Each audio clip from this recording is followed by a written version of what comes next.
साथियों नमस्कार, मैं हूं नीरज पटेल और आप देख रहे हैं नेशनल जनमत। आज के इस वीडियो में 3 तस्वीरों को एक साथ क्लब करके देखने की ज़रूरत है। तभी सही अर्थों में उत्तर प्रदेश समेत पूरे देश भर में वंचित तबके की राजनीति और उस राजनीति की बात करने वाले राजनीतिक आकाओं की वास्तविक और ज़मीनी हकीकत का पता लगेगा। पहली तस्वीर देखिए, आपकी स्क्रीन पर दिखाई दे रही है। ये है उत्तर प्रदेश के मुख्यमंत्री योगी आदित्यनाथ। अयोध्या गए हुए थे, अयोध्या के महंतों से मिलने के लिए उनके घर पे पहुंच गए, जमीन पे बैठ गए। ये तस्वीर उनके नज़रिए से एकदम ठीक है, क्योंकि जिस तरह के वोटों को वो लुभाना चाहते हैं उस तरह के वोटरों के लिए ये तस्वीर प्रेरणादायी है। और अपने वोटरों के लिए जिस कमिटमेंट के साथ सत्ता में आए थे वो तकरीबन सारे कमिटमेंट एक एक करके पूरे किए जा रहे हैं। लगातार हिंदुत्ववादी और धार्मिक एजेंडे पर आगे बढ़ रही उत्तर प्रदेश की सरकार वैसे ही काम कर रही है जैसे उसके वोटर चाहते हैं। लेकिन इन लोगों को पिछड़े और दलितों की राजनीति करने वाले लोग कहते हैं कि ये नागनाथ हैं। अब बगल में दूसरी तस्वीर देखिए, ये हैं उत्तर प्रदेश कांग्रेस कमेटी के प्रदेश अध्यक्ष, नाम है अजय कुमार लल्लू। इनको आप पिछड़े और दलित वर्ग की राजनीति करने वाले कहते हैं कि वो नागनाथ हैं, तो ये सांपनाथ हैं। लेकिन मुझे हैरत होती है ऐसे लोगों की सोच पर। आप वंचित तबके की राजनीति करने वाले लोगों की हाल फिलहाल में कोई ऐसी तस्वीर दिखा दीजिए जिसमें एक पार्टी का प्रदेश अध्यक्ष और विधायक, मौजूदा विधायक, पुलिस से इस हद तक भिड़ रहा हो, जबकि 1 महीने ये शख्स लॉकडाउन पीरियड के दौरान मजदूरों की समस्याओं को लेकर के जेल में रह करके आया। लेकिन आप इसकी तारीफ नहीं कर सकते, क्योंकि आपकी अपने अपने जाति के नेताओं के प्रति प्रतिबद्धता है। अगर आप वास्तव में वंचित और पिछड़े वर्ग के हितैषी हैं तो ये जो अजय कुमार लल्लू हैं ये भी पिछड़े वर्ग से आते हैं। लेकिन इनकी तारीफ इसलिए नहीं की जाएगी क्योंकि हर व्यक्ति को अपनी अपनी जाति के व्यक्ति को मुख्यमंत्री बनाना है। खुद तो तारीफ कर ही नहीं सकते। मेरे जैसे तमाम सारे लोग अगर इनके संघर्षों पर ऐसे लोगों की तारीफ करेंगे तो पहला डायलॉग तो ये कि आप गलत कर रहे हैं। एक तरफ नागनाथ है, एक तरफ सांपनाथ है। दूसरा ये बताने की कोशिश की जाएगी कि आप तो किसी खास पार्टी के, या सीधे सीधे कह लें कांग्रेस के एजेंट हो गए हैं। हकीकत ये है कि वर्तमान सिनेरियो के हिसाब से देखिए तो उत्तर प्रदेश में सीधे सीधे विपक्ष अगर कोई है तो समाजवादी पार्टी आंकड़ों के हिसाब से धरातल पर लड़ते हुए बिल्कुल नहीं है। समाजवादी पार्टी के फ्रंटल तमाम सारे संगठनों के लोगों ने, युवाओं ने निश्चित तौर पर प्रदर्शन किया। उस प्रदर्शन की मैं सराहना भी करता हूं। लेकिन समाजवादी पार्टी में सबसे बड़ा फेस हैं अखिलेश यादव, उनके प्रदेश अध्यक्ष या उनके तमाम सारे राष्ट्रीय महासचिव। ये तमाम लोग प्रदर्शन में नजर नहीं आए। माहौल और मुद्दा तब बनता है जब अखिलेश यादव किसी मामले पर खुद सामने आते हैं। खैर, पेट्रोल डीजल और महंगाई को समाजवादी पार्टी मुद्दा नहीं बना पाई। कांग्रेस का एक फेल्योर मान सकते हैं कि राहुल गांधी और प्रियंका गांधी जो उनके बड़े चेहरे हैं वो सामने नहीं आए। लेकिन आराधना मिश्रा लगातार और उनके प्रदेश अध्यक्ष, ये दोनों लोग लगातार प्रदर्शनों में नजर आते रहे। को जो आरोप लगाना है वो आप लगाने के लिए स्वतंत्र हैं। लेकिन मेरा हमेशा ये मानना रहा है कि अगर लोगों के पास विकल्प बहुत ज़्यादा होंगे तो मजबूरी में जो नेता पिछड़े वर्ग के काम नहीं कर रहे हैं उनकी मजबूरी हो जाएगी काम करना। जब आप अपने आप से ये सौंप देते हैं कि आप काम करें भैया जी या ना करें, काम करें बहन जी या ना करें, काम करें दीदी जी या ना करें, हम वोट आपको ही देंगे क्योंकि आप हमारे जाति के हैं, तो उनके काम करने पर इसी तरीके से अंकुश लग जाता है जिस तरीके का ब्रेक वंचित वर्ग के नेताओं में कमोबेश उत्तर प्रदेश में दिखता है। बाबू सिंह कुशवाहा जी के ऑफिस से लगातार मेरे पास फोटो आती हैं। बाबू सिंह कुशवाहा इस समय इस तौर पर अच्छी मेहनत कर रहे हैं कि वो हर दिन किसी न किसी पीड़ित वर्ग के व्यक्ति के यहाँ जाते हैं। प्रतापगढ़ भी वो पहुँचे थे, प्रयागराज भी वो पहुँचे थे, महोबा में कुशवाहा समाज के लोगों के साथ घटना हुई उसमें भी पहुँचे, कौसाम्बी भी पहुँचे। हर दिन वो पहुँच रहे हैं। लेकिन रूप से वो इतना बड़ा चेहरा नहीं है तो मीडिया की नज़रों से पूरी तरीके से ओझल हैं। ओम प्रकाश राजभर अच्छा प्रयास कर रहे हैं। उनके मौजूदा दौर में इतने विधायक नहीं हैं कि वो बड़ा इम्पैक्ट छोड़ पाएं। लेकिन इतना जरूर है कि हाँ, इन लोगों की तरफ से कोशिश की जा रही है। जब आप जातिगत दायरे से बाहर निकल के किसी की भी मुक्त कंठ से इस तौर पर प्रशंसा करेंगे कि ये लोग अच्छा काम कर रहे हैं, विरोध में सही संघर्ष के लिए सड़कों पर उतर रहे हैं, तो इन लोगों की तारीफ की वजह से ही जिन लोगों को आप मुख्यमंत्री बनते देखना चाहते हैं उनकी मजबूरी हो जाएगी कि वो सड़क पर उतरें। बहुजन समाज पार्टी से वर्तमान दौर में संघर्ष की उम्मीद करना बिल्कुल बेईमानी है। सीधे सीधे मायावती सरकार से नहीं, वो ये तक ट्वीट में लिख देती हैं कि वो भारतीय जनता पार्टी से सहमत हैं। केवल चीन के मुद्दे पे नहीं, तमाम सारे मुद्दों में देखा जा रहा है कि वो भारतीय जनता पार्टी की अघोषित प्रवक्ता की तरह बर्ताव करने लगी हैं। इसलिए इस दौर में चुनिंदा लोग आपके पास वंचित वर्ग में रह जाते हैं, उनको समय रहते समझाइए, ठोकिए पीटिए, फेसबुक पर लिखिए, किसी भी तरीके से पिछड़े वर्ग के नेताओं को जगाइए, हिलाइए डुलाइए कि समय रहते संघर्ष कर लीजिए। उत्तर प्रदेश में हर दिन किसी न किसी पिछड़े वर्ग के व्यक्ति के यहाँ घटनाएं हो जाती हैं। उन घटनाओं पर केवल ये आरोप लगा करके कि कुर्मियों के यहाँ हो रही है, लोधी के यहाँ हो रही है, मौर्य के यहाँ हो रही है, ये लोग तो भाजपाई हो गए, इससे काम नहीं चल पाएगा। भाजपाई हो गए तो क्या अब अन्य पार्टियों को इनका वोट नहीं लेना है? इन भाजपाइयों को वापस कैसे लेकर के आएंगे, इसका कोई आपके पास प्लान है, या सिर्फ ये कह देने भर से कि ये तो किसी पार्टी के गुलाम हो गए, उससे काम चलने वाला नहीं है। अब तीसरी तस्वीर की बात कर लेता हूं। ये तस्वीर है उत्तर प्रदेश की राजधानी लखनऊ के पास में इटौंजा थाना पड़ता है। वहां एक किसान गोविंद लोधी 24 जून को इटौंजा थाने में ही पीट पीट कर इनकी हत्या करने का आरोप है। इनके परिवार वालों ने आरोप ये लगाया कि पड़ोस की एक लड़ाई में पासी समाज के 2 लोग लड़ रहे थे, छोटे भाई को बड़ा भाई बुरी तरीके से पीट रहा था कुछ बाहरी लोगों को बुला करके। तो चूंकि इनके घर के सामने लड़ाई झगड़ा हो रहा था तो इन्होंने और गांव के अन्य लोगों ने बीच बचाव करने की कोशिश की। 112 में फोन करके पुलिस बुला ली गई। पुलिस इन तमाम सारे लोगों को लेकर के थाने पहुंच गई। आरोप ये है गोविंद लोधी के परिवार के लोगों का कि थाने में बुरी तरीके से पिटाई की गई। जब गोविंद की पत्नी और उनका बेटा आशीष लोधी थाने पहुंचे तो उनसे कहा गया नेतागिरी करोगे तो तुम लोगों को भी थाने में ठूंस दिया जाएगा। गोविंद लोधी लौट करके आते हैं, खून की उल्टी होती है, अस्पताल में एडमिट कराए जाते हैं, मौत हो जाती है। इस पूरी घटना में कुछ लोग ये बताने की कोशिश कर रहे हैं कि लोधी समाज के लोग हिंदुत्व के पैरोकार और झंडाबरदार रहे हैं। उनका बताना काफ़ी हद तक इस मायने में सही है कि सबसे बड़े हिंदुत्व के पैरोकार लोधी समाज से साक्षी महाराज ही हैं। उन्नाव से सांसद हैं, उनके बारे में ज़्यादा कुछ कहने की ज़रूरत नहीं है। उनके बयान भी आपको पता होंगे, जितने वो पिछड़े वर्ग के नहीं हैं उससे ज़्यादा बड़े हिंदुत्व के पैरोकार हैं। प्रहलाद पटेल इंदौर से मध्य प्रदेश से आते हैं, वर्तमान में केंद्र सरकार में राज्य मंत्री हैं। उमा भारती लोधी समाज की बड़ी चेहरा हैं, लेकिन उससे बड़ी चेहरा हिंदुत्व की पैरोकार हैं, पूर्व केंद्रीय मंत्री हैं, झांसी से सांसद हुआ करती थीं, इस बार उनको मंत्री नहीं बनाया गया। कल्याण सिंह उत्तर प्रदेश के मुख्यमंत्री रहे, लगातार राम मंदिर के आंदोलन में सक्रिय रहे, उसके बड़े नेता के तौर पर जाने जाते रहे। इसके बाद इनके बेटे राजवीर सिंह बीजेपी से सांसद हैं।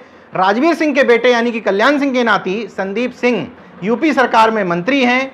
गंगाचरण राजपूत पहले एक बड़े नेता के तौर पर जाने जाते थे, उनके बेटे इस समय भारतीय जनता पार्टी से महोबा की एक सीट से विधायक हैं। ये तमाम सारे मैंने नाम बताए लोधी समाज के लोगों के जो पिछड़ी वर्ग से तो आते हैं, लेकिन पिछड़े वर्ग के ये लोग उतने ही हैं जितने नरेंद्र मोदी, उत्तर प्रदेश में भारतीय जनता पार्टी के प्रदेश अध्यक्ष स्वतंत्र देव सिंह और डिप्टी सीएम केशव प्रसाद मौर्य, जितने पिछड़े वर्ग के ये लोग हैं उतने ही पिछड़े वर्ग से ये तमाम सारे लोग आते हैं। एक नाम और बताना आपको जरूरी है कि जिस जगह पर यह घटना हुई है वहां के जिलाध्यक्ष भी लोधी समाज से हैं।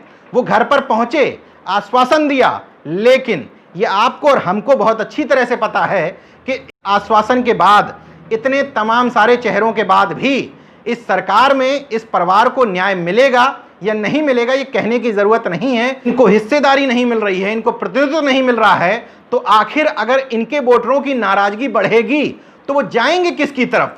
उसके आंसू पोंछने वाला कोई व्यक्ति वर्तमान समय में आपको नजर आ रहा हो तो मुझे बताइए। मैं फिर से कह रहा हूं, छोटे मोटे प्रयास किए जा रहे हैं बाबू सिंह कुशवाहा, ओम प्रकाश राजभर, कांग्रेस पार्टी के द्वारा, लेकिन ये वर्तमान समय में इतना मजबूत विपक्ष नहीं है। बाद में तमाम सारे वंचित वर्ग की पार्टियां केवल गाल बजाते हुए रह जाएंगी, फिर अन्य जाति के लोगों के ऊपर दोष मढ़ा जाएगा दलित समाज के लोग फिर से दोष मढ़ेंगे कि धोबी समाज के लोग, कोरी समाज के लोग या अन्य जात पासी समाज के लोग, ये सारे लोग भाजपाई हो गए। लेकिन जिस समय जरूरत है इनको अपनाने की, इनके आंसू पोंछने की, इनको गले लगाने की, उस समय ये चौथी तस्वीर क्यों नजर नहीं आ रही है, जहां वंचित वर्ग का कोई बड़ा नेता, अपने आप को कहने वाला व्यक्ति इन लोगों के घर पर फर्श पर बैठा हुआ नजर आ जाए। फर्श पे तो छोड़िए, कुर्सी पे भी बैठा हुआ नजर नहीं आ पा रहा है, इन लोगों के आंसू नहीं पहुंच पा रहा है, तो फिर इन लोगों को केवल नागनाथ और सांपनाथ बता करके काम नहीं चल पाएगा। समाजवादी पार्टी के बड़े नेता आजम खान इस समय जेल में बंद हैं। समाजवादी पार्टी ने कितना प्रयास किया उसके लिए आपके सामने है। दूसरी तरफ कांग्रेस पार्टी के अल्पसंख्यक प्रकोष्ठ के प्रदेश अध्यक्ष को जैसे ही एसओजी टीम उठाती है सीएए के मामले में, घेराव करने के लिए तमाम सारे कांग्रेसी पहुंच जाते हैं, पुलिस से भिड़ जाते हैं, हिरासत में ले लिए जाते हैं। इसके बाद भी विधानसभा का घेराव करने पहुंचते हैं।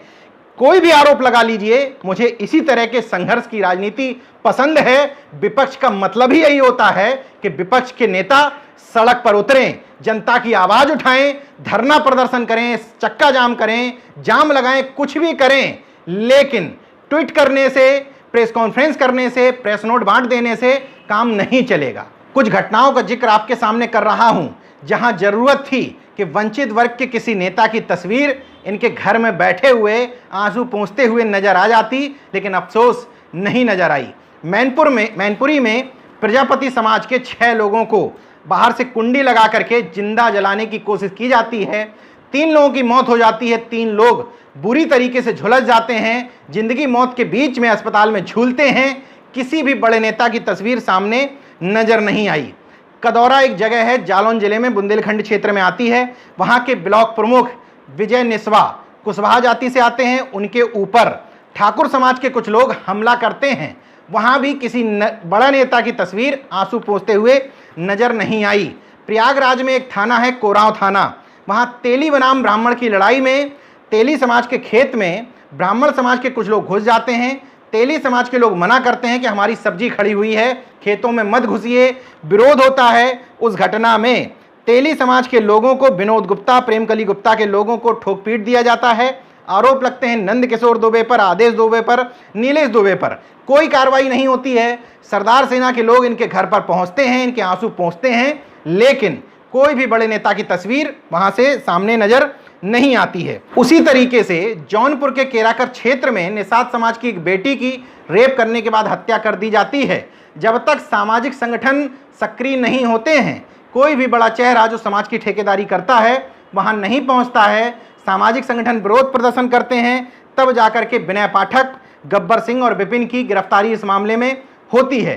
23 जून को ग्रेटर नोएडा में परशुराम समाज के वंशज दलित समाज के लोगों पर हमला कर देते हैं। 6 लोग बुरी तरीके से घायल होते हैं, मारपीट कर दी जाती है इन लोगों के साथ। किसी बड़ी नेता की तस्वीर इस परिवार के आंसू पोंछते हुए नजर नहीं आती है। 13 जून को लखनऊ के मोहनलालगंज के थाना निगोहा उतरावा में मामूली कहासुनी के बाद 30-40 ठाकुर समाज के लोग दलित युवकों पर धारदार हथियारों से हमला कर देते हैं। बुरी तरीके से घायल होने के बाद भी इनके आंसू पोंछने के लिए कोई नहीं पहुंचता है। सुल्तानपुर में कुर्मी समाज की बेटी के साथ रेपकांड की घटना सामने आती है। समाजवादी पार्टी का प्रतिनिधि मंडल स्थानीय तौर पर जरूर पहुंचता है, कोई भी बड़ा नेता इनके आंसू पोंछते हुए नजर नहीं आता है। प्रयागराज के हंडिया थाना क्षेत्र से खबर आती है कि धोबी समाज के लोगों पर ग्राम प्रधान ब्रह्मदेव मिश्रा, अमरीश मिश्रा ने पहले मारपीट की। जब रिपोर्ट दर्ज करवाने गए, वहां से लौट रहे थे, फिर मारा पीटा, फिर थाने पहुंचे।